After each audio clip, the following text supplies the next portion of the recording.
ఈరోజు రావణ్ణి మరొక కేసులో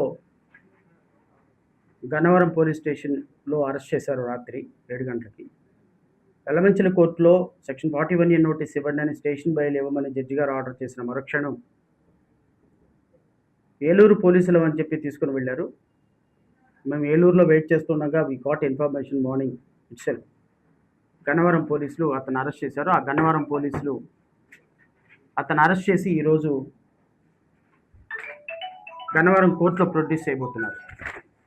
గన్నవరం కోర్టులో ఎఫ్ఐఆర్ నెంబర్ 188 ఆఫ్ 2026 4/7/2026న ఎఫ్ఐఆర్ కట్టారు. Section 147, 148, 152, 192, 197, 1B, 1D, 353 subclause 1 subclause B of BNS and section 39 of UPA. అంటే ఈ సెక్షన్స్కి ఫస్ట్ ఒకటే సెక్షన్ చదివి వినిపిస్తారు మీకు, దాని తర్వాత దీని యొక్క తీవ్రత ఏంటో అనేది మీకు అర్థమవుతుంది. సెక్షన్ 147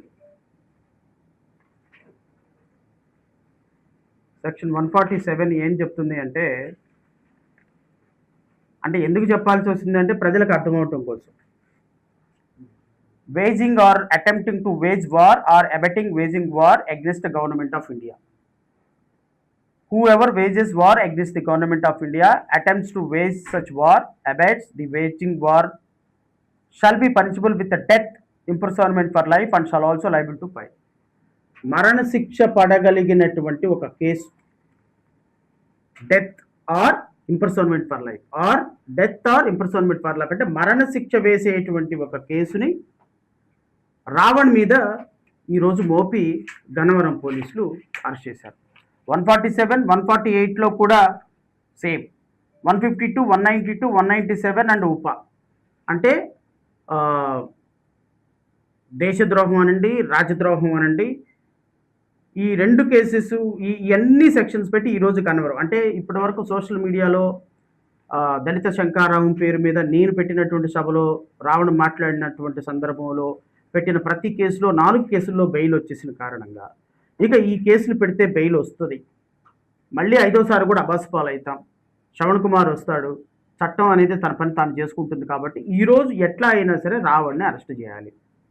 రావణ్ని అరెస్ట్ చేసి రావణ్ మీద ఇప్పటి వరకు పెట్టిన 102 కేసులు ఏదైతే ఉన్నాయో ఈ 102 కేసెస్లో ప్రతి ఒక్క కేసులో, ఎందుకంటే చట్టంలో ఒక్కసారి కనుక 14 days రిమాండ్ వచ్చింది అంటే ఇక 102 కేసెస్లో మళ్ళీ కొత్త ఎఫ్ఐఆర్లు కట్టి వాటిలో పీటీ వారెంట్లు వేయాలి.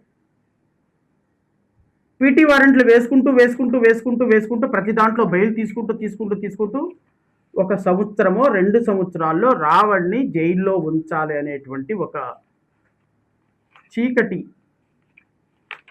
ఒప్పందంతో రాష్ట్ర ప్రభుత్వం వేసినటువంటి ఒక చీప్ ట్రిక్ ఇది. ఒక యూట్యూబరు పాకిస్తాన్ యొక్క ఇండియా యొక్క దేశ రహస్యాలన్నీ తీసుకుని వెళ్ళి పాకిస్తాన్కి అమ్మేసినప్పుడు పెట్టే సెక్షన్ పెట్టి రాజద్రోహం దేశద్రోహం పెట్టి ఒక యూట్యూబర్ని అరెస్ట్ చేయటం కంటే ఇంకా సిగ్గు చేయటం, చెప్పటానికి నీతులు, చేయటానికి నీతులు కాదు, చెప్పటానికి నీతులు, మాట్లాడటానికి నీతులు. పాటించేది సనాతన ధర్మం, చేసేదేమో వినాశన ధర్మం, మాట్లాడేదేమో చట్టం, చేసేదేమో అన్యాయం. కళ్యాణ్కి సమర్థమా? పవన్ కళ్యాణ్కి ఈ చర్యలు సమర్థించుకుంటే I'm leaving it to her. ఈ కేసు పెట్టింది శివశంకర గలిపాటి. ఈ కంటెంట్స్ ఏంటంటే అండి, this is a case of glorification of a banned terrorist organisation and propagation of extremist ideology through social media that occurred on 28/6/2026 between 17 hours and 21 hours. 28వ తారీఖు జూన్లో between 17 అంటే 5 గంటల నుంచి 21 వరకు 21 hours at Gannavaram village and mandal and social media and was reported on 4/7/2016 a complainant Ganipata Shivashankar, son of Veer Venkateshwara Rao, aged about 44 years. The complainant stated that Bachchalakuri Joseph, the administrator and content creator of the YouTube channel Prashna, uploaded and circulated a video alleging containing speeches that glorified the banned terrorist organization CPI Maoist అనేటువంటి ఒక organisation ban అయినటువంటి ఆర్గనైజేషన్ని పొగుడుతూ, glorify చేస్తూ, వారిని స్తుతిస్తూ propagated the extremist ideology. CPI Maoist అనేటువంటి ఒక banned ఆర్గనైజేషన్ని, వారి యొక్క కంటెంట్ని ప్రాపగేట్ చేస్తూ, వారిని గ్లోరిఫై చేస్తూ, అంటే వారిని పొగుడుతూ ఒక వీడియో అప్లోడ్ చేశాడంట.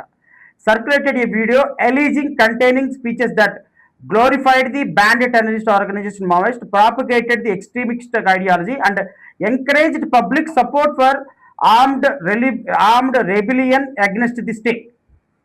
అంటే మావోయిస్టుల్లో చారండి ఆంధ్రప్రదేశ్కి, భారతదేశానికి వ్యతిరేకంగా ఒక వీడియో రిలీజ్ చేశాడంట. It is further alleged that the accused disseminated such content through social media platform which is likely to influence the public, particularly the youth, and is prejudicial to the sovereignty, unity, integrity and security of India. Youth అందరినీ కూడా మావోయిస్టుల్లో join అవ్వండి మరి ఏ video ఆయన join అవ్వండి Maoist పార్టీలో అని అన్నాడో నాకైతే తెలీదు. మరి ఈ వీడియో ఛానల్లో ఆయన అందరిని యూత్ని పిలిచి జాయిన్ చేశాడంట. I don't know. The complaint requested the legal action to take against the accused and the relevant electronic evidence is preserved.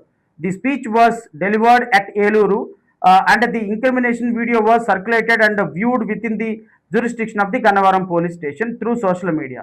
It seems దళిత సమర శంకారావంలో 28/6/2026 7 గంటల నుంచి 21 గంటల వరకు జరిగింది. మరి ఈ నా మీటింగ్లో ఇచ్చినటువంటి స్పీచ్లో ఎక్కడ మావోయిస్టులు, టెర్రరిస్టులు అనే పదాలు రాలేదు.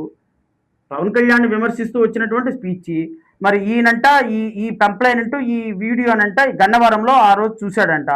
ఆ రోజు చూసిన కారణంగా ఇప్పుడు ఇతనికి దేశద్రోహం, రాజద్రోహం కేసు కట్టి ఈరోజు అరెస్ట్ చేయండి.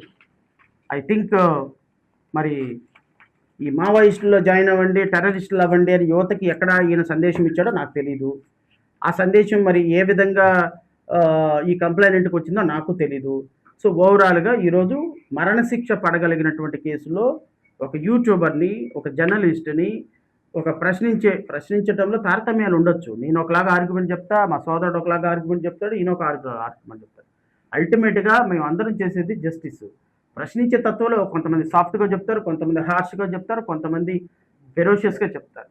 అలా చెప్పినంత మాత్రాన ఈ విధంగా కేసులు కట్టి ప్రభుత్వం అరెస్ట్ చేయటం అనేది కరెక్ట్ కాదు, అన్డెమోక్రటిక్. బట్ ఏదేమైనప్పటికీ కూడా 102 కేసులు పెట్టి రావణ్ణి సంవత్సరమో, 6 నెలలో, 3 నెలలో ఎంతకాలం జైల్లో ఉంచాలనే ప్రయత్నం చేస్తున్నారో నాకైతే తెలియదు. ఈరోజైతే నేను వాదనలు వినిపిస్తా మళ్ళీ.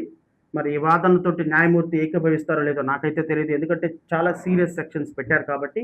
సోషల్ మీడియా సెక్షన్స్ అయితే ఓకే. ఈ సిపిఐ అంట, మావోయిస్ట్ అంట, వీడియోలు అంట, యువతను తీసుకెళ్ళి అంట బ్యానెడ్ ఆర్గనైజేషన్లో జాయిన్ చేయడానికి ప్రయత్నం చేశాడంట. మరి ఈ వీడియోలు ఏ వీడియోలో తీశారో, ఏ వీడియోలు పెట్టారో, మరి ఏం మ్యానిపులేట్ చేశారో, ఏఐ ఆర్టిఫిషియల్ ఇంటెలిజెన్స్ టెక్నాలజీతో ఏమైనా వీడియోలు క్రియేట్ చేశారో నాకైతే తెలీదు. ఎందుకంటే ఈ సందర్భంలో జడ్జి గారికి నువ్వు ఏ రిమాండ్ పెట్టావు, ఏ టెక్నాలజీతో పెట్టావా, ఏం పెట్టావు అని చూసే సందర్భం ఉండదు.